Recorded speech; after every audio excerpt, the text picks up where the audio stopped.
په کیف کې روژه دلته ډیری لمونځ کوونکي له خپلو کورنیو لرې دي.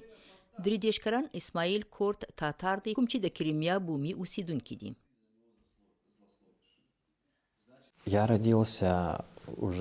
زه په خپلواک اوکراین کې زیږېدلی یم او په کریمیا او خپلواک اوکراین کې لوی شوی یم. زه کریمیا د بل هیواد برخه نه ګڼم. اسماعیل په 2014 کال کې د روسیې لخوا د کریمیا ټاپووزمې له نیولو وروسته له خپلې پلرنۍ سیمې وتلی دی. دا سندرغاړی اوس مهال د اوکراین د وسلوالو ځواکونو سره یو ځای په پوځي جبهه کې فعالیت کوي. دلته هغه په خپله مورنۍ ژبه د کریمیا لپاره سندره وایي.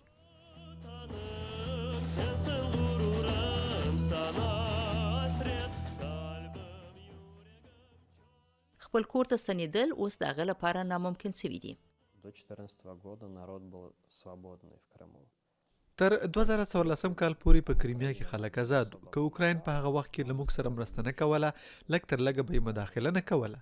هلته چا موږ ته دا نه دي ویلي چې کومې رخصتۍ یا ورځې ولمانځو، په کومه ژبه خبرې وکړو، چا ته رایه ورکړو، څوک خوښ کړو او څوک نه. چا موږ ته دا ډول شیان نه دي ویلي.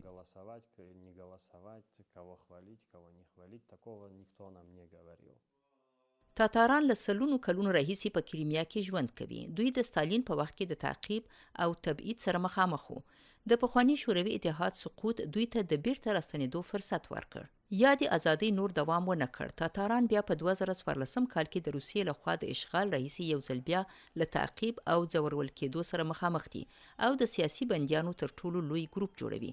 د راپورونو له مخې له 2014 کال راهیسې نږدې 50,000 تاتاران له کریمیا وتلي دي، خو د اوکراین د حکومت د وړاندوینې له مخې تر 500,000 ډیر روسان دې سیمې ته راغلي دي. کله چې د روسیې ولسمشر ولادیمیر پوتین کریمیا الحاق کړه، ژمنه یې وکړه چې د خلکو ژوند به ښه کړي، خو برعکس بندیزونو اقتصاد اغیزمن کړي او دیموکراتیک حقونه زیانمن شوي دي.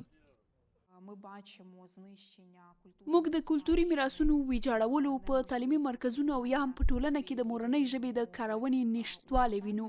کله چې موږ په کریمیا کې د خلکو د ژوند د څرنګوالي په اړه خبرې کوو، دا شیان مهم دي. دا په دې معنی چې ویره حاکمه ده. تامیله وایي کله چې پوتین پر کریمیا یرغل وکړ، نړۍ کوم غبرګون ونه ښود او ممکن همدې اشغال د 2022 کال برید ته لاره هواره کړه.